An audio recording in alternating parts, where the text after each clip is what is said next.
Call দিলেও যাচ্ছে না, ফোনের ডিসপ্লেতে ভাসছে নো নেটওয়ার্ক। শুধু কথা বলাই নয়, জরুরি প্রয়োজনে মোবাইল ব্যাংকিংয়ে স্বজনদের কাছে পাঠানো যাচ্ছে না টাকাও। ঘূর্ণিঝড় রেমাল আঘাত হানার পর বিদ্যুৎ বিচ্ছিন্ন হয়ে সারা দেশে থাকা ৫৮,০০০-এর বেশি মোবাইল টাওয়ারের মধ্যে অচল অবস্থায় আছে ২৬,০০০।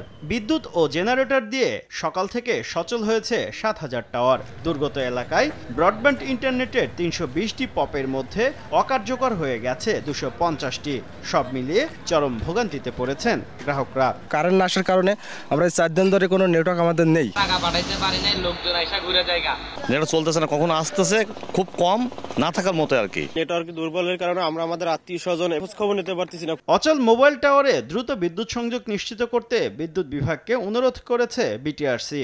যদিও বুধবারের আগে নেটওয়ার্ক পরিস্থিতি পুরোপুরি স্বাভাবিক হওয়ার সম্ভাবনা দেখছে না অপারেটররা। প্রায় আমাদের তো ১৬,০০০ সাইট আছে, ১৬,০০০ সাইটের দিকে প্রায় আমাদের ৮,০০০ সাইটে কোনো পাওয়ার ছিল না, ইলেকট্রিসিটি ছিল না এবং আউট অফ সার্ভিস হয়ে গিয়েছিল। হোপফুলি এগুলো আজকে এবং আগামীকালকের মধ্যে এই সাইটগুলো হয়তো আমরা পুনরুদ্ধার করতে পারবো। নগদে ৫০০ টাকা বা তার বেশি পেমেন্টে পেতে পারেন ঢাকায় জমিসহ ২০ কোটি টাকার পুরস্কার।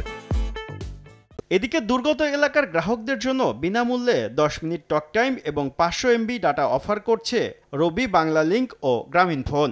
২ এবং ৩ দিন মেয়াদে একজন গ্রাহক এই সুবিধা নিতে পারবেন একবার।